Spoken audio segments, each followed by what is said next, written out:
What if I told you that Canada became independent without a single revolutionary war, without overthrowing a king, and without a dramatic declaration shouted from a balcony?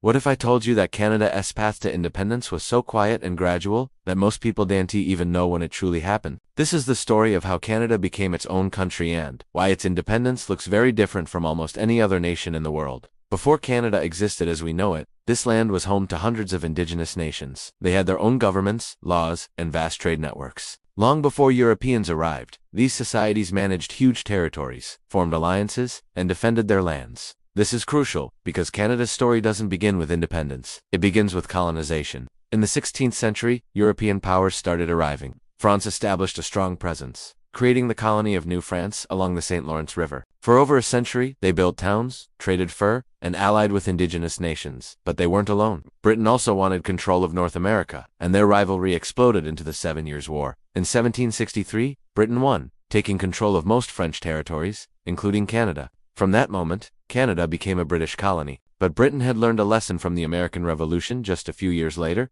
Pushing colonies too hard leads to rebellion. So, in Canada, they chose compromise. French-speaking Canadians were allowed to keep their language, religion, and legal system.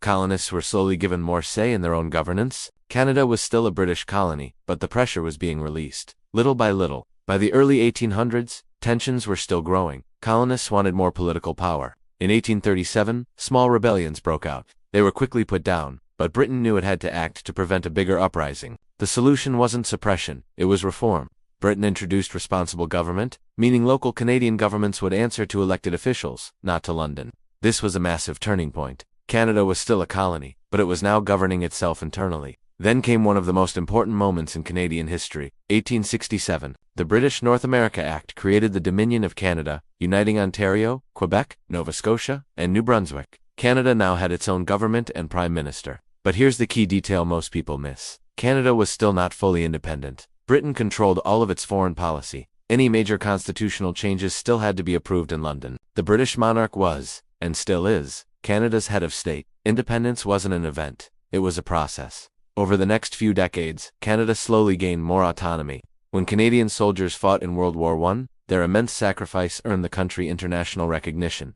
For the first time, Canada began signing its own treaties and took a seat at the League of Nations. The change was undeniable. In 1931, the Statute of Westminster officially granted Canada full legal independence from Britain. Canada could now manage its own foreign policy and pass its own laws without British approval. For all practical purposes, Canada was an independent country, and yet, one final link remained.